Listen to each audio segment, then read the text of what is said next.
excited for today. I know that not only from the coaches, but the players, everybody from A to Z. Got a lot of people in this building. Kind of always talk about the evolving times of college football. So literally have first year player meetings today, right? So what that means is anybody that's never been in a fall camp with us as a football program here at the University of Illinois is in that meeting. So have 119 roster spots that are filled right now, and 45 of those guys are in our first fall camp together ever, right? So 40% of our team is experiencing fall camp. Now, a lot of those guys are with us in the spring, a little bit of how we do things, but just to put a perspective, in the spring, we're still under a pretty intense NCAA allotment of time that we get each week.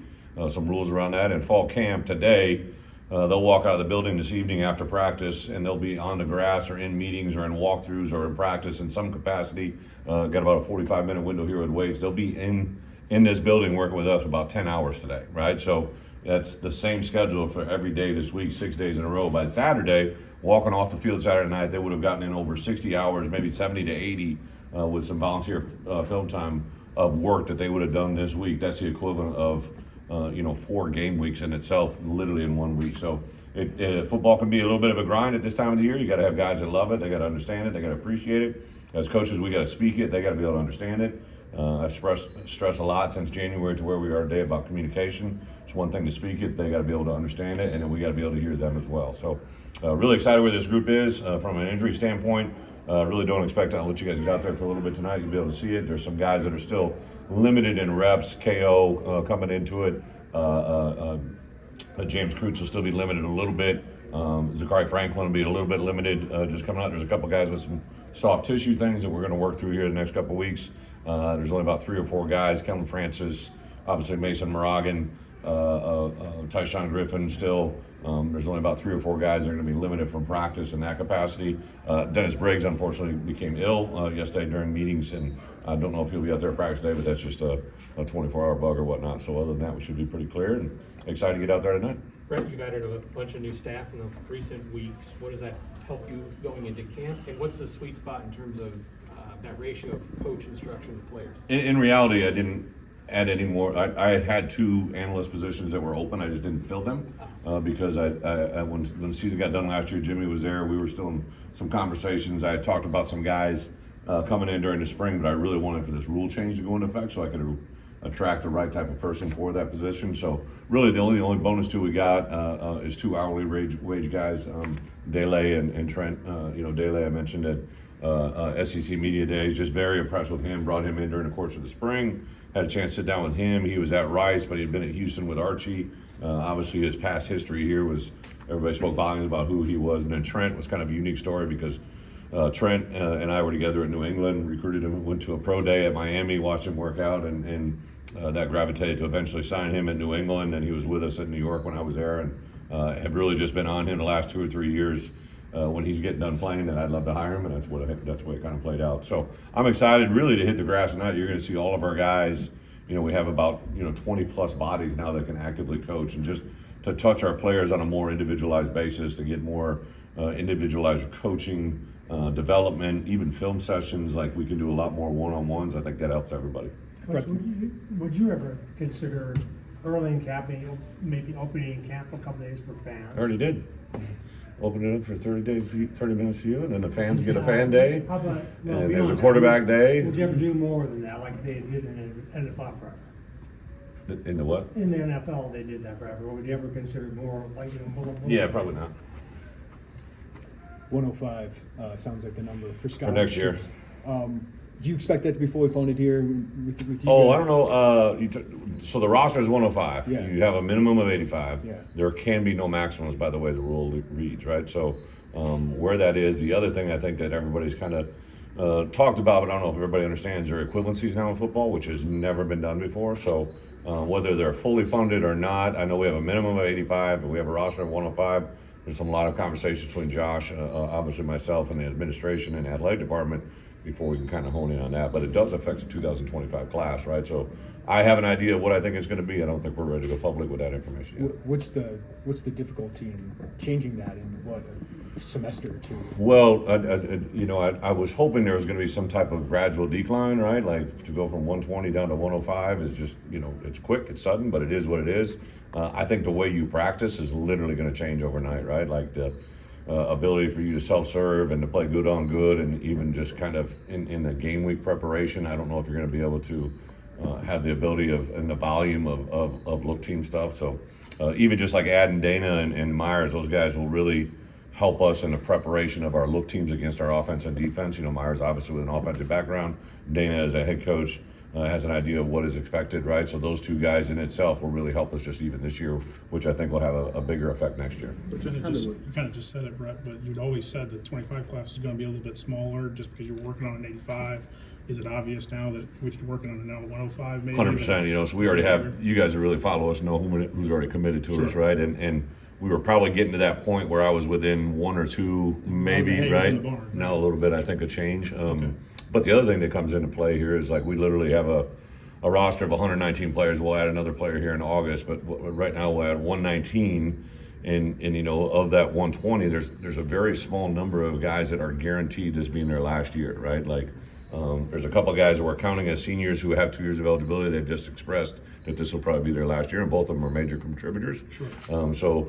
Obviously, I'm counting on them being gone, but if they turn around, they're both good enough players. They said, "Hey, I'm coming back." We'd probably welcome them back, right? So I think each player is a little bit case by case. Okay, just logistically, I assume Luke is going to be the quarterback, I should say. Defensively, who do you have? And what's the process in these fall window to get everybody kind of on the same page? Yeah, so the rule will be on game day. There's only one on both sides of the ball that can be on the field. So that's one that you can't compromise, right? But during practice, like even today with the walkthrough, we had 4. We only have 7. We're supposed to get to 10. We didn't get all 10, so there's a little bit of I think when you got 120 Division I teams all won it, right? They just didn't plan or forecast the correct number that we're going to be ready. So we've got 7. So for practice tonight, there'll be 4 offensive and 3 defensive. On the offense, it'll obviously be all 4 of the quarterbacks, and on defense, all 3 will be in the DB position.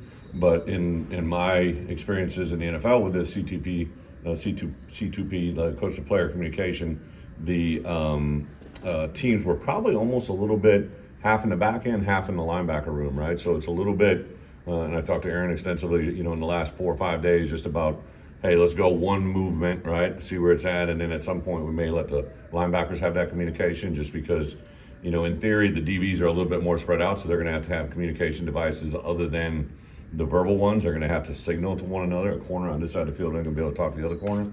But up front, you kind of got a little bit more ability. One guy can communicate to a lot of people, so I think there's advantage to both.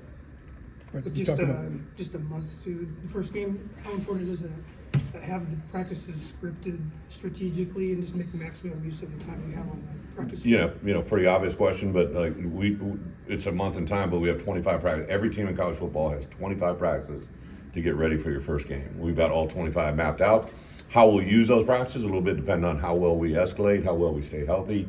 I think the more important thing is we got 2 full scrimmages that we can use as an entire scrimmage, right? So for us to use coach-to-player communication, to have tablets available, to be able to use tablets in the locker room at halftime, our scrimmages on those 2 Wednesdays back-to-back, we're going to simulate the first one as an 8 o'clock kickoff, the next one will be a simulated 6 o'clock kickoff, and then our last one will be a simulated 7 o'clock kickoff, because we have all 3 of those in the first 5 games. So I think the use of what we do on game day is going to be incredibly impactful to what we're ready to do on game day itself against Eastern Illinois, because no one's ever done it, right? No one's had, even the NFL, they have iPads or, tablets on the sideline, but they don't have film, right? They had film during the preseason, but not during the regular season. So to use film on the sidelines and in the locker room and to have the headset communication is probably the biggest challenge that's in front of our coaches and players. Right, you talked about One more more balance with the running game improving. What gives you confidence in this running back group and the offensive line kind of combined that you guys are ready for that? You hit the nail on the head, probably the combination of both. I can't wait to, there's a lot of people I can't wait to see, but I think in general, the running back room, right, to see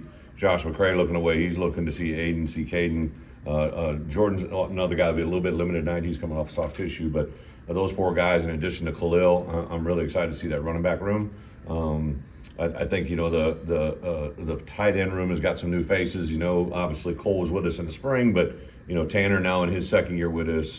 Cole Goda is a guy that really learns well. Henry Boyer is now in the mix. So we just have a lot more, in my opinion, moving parts of different positions that could help us in the run game. But, one of the, we're in a red area here the first 3 days, right? And there's a variety of reasons why we do that. But, it was really, it jumped out to me at the end of the season last year. There was a lot of things we needed to, make better, do better. But like offensively, we made a big jump in production, not just in points, but in touchdown scoring percentages, top 20 in the country. And I think a lot of that was a catalyst of what Barry and the staff did during the out of season to attack those deficiencies, right? And I've always said this, right? Good teams know how to run the ball, defend the run, and obviously cover kicks. So I think offensively and defensively should work off one another during fall camp here to hopefully get better at both. 4 new assistants, Brett, but 3 of them I know were here in the spring. Yeah. Just, can you talk about how quickly you were able to, in this building, implement them and Well, I get think- them instituted, and what do you do? And I think because of who they are, I give them a lot of credit, but also, especially on defense, 3 new guys on defense, and on offense, 1 guy.